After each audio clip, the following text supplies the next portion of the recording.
এটা করতে গিয়ে তোমার প্রিপারেশন কেমন ছিল তোমার যে প্রিয় মালতীর যে জার্নিটা এই জার্নিটা আমাদের সাথে শেয়ার করো। একটা প্রশ্ন না না আর লাগবে না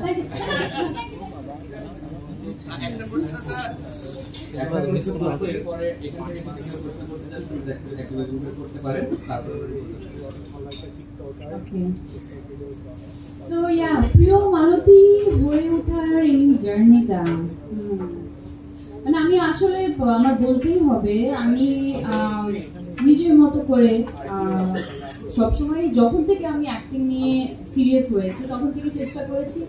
একটু ডিফারেন্ট ভাবে কাজ করার এবং ডিফারেন্ট জনরাতে কাজ করার। তো আমি আউট অ্যান্ড লাউড কমেডি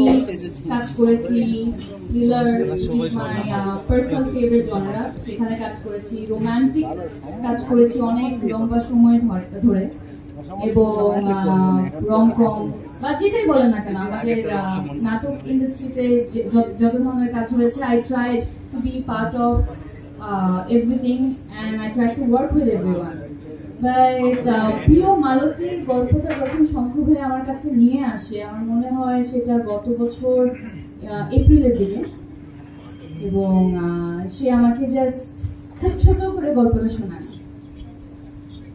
আমি আসলে ওনাকে হ্যাঁ বলেছি একটু দেরি দেখি তো মনে মনে ওই সময় আমি ডিসাইড করে নিয়েছি yes this should be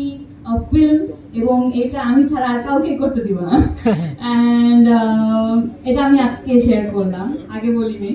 but একটু ভাবিয়ে থাকতাম আর কি। তো I was blown away with the story, especially আসলে এই স্টোরি যেই মেসেজটা দিতে চায় যেই কথাটা বলতে চায় এবং আমার মনে হয়েছে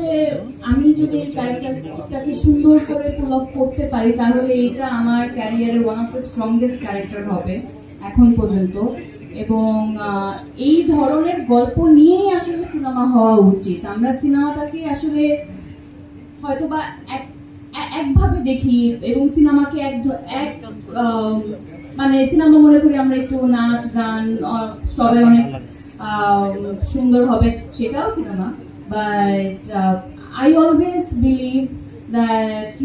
আমি যখন হল থেকে বের হয়ে আসবো একটা সিনেমা দেখে ওটা অ্যাটলিস্ট 2 মিনিটের জন্য যদি আমাকে ভাবাতে পারে সেটা অনেক বড় একটা অ্যাচিভমেন্ট এবং আমার মনে হয় পৃথিবীতে প্রত্যেকটা ডিরেক্টরই আসলে বা স্ক্রিপ্ট রাইটারই একটা কিছু বলার থাকে এবং ওই মেসেজটা যদি অডিয়েন্স পর্যন্ত পৌঁছে যায় এবং তাদেরকে স্পর্শ করতে পারে আমার মনে হয় that is success to me.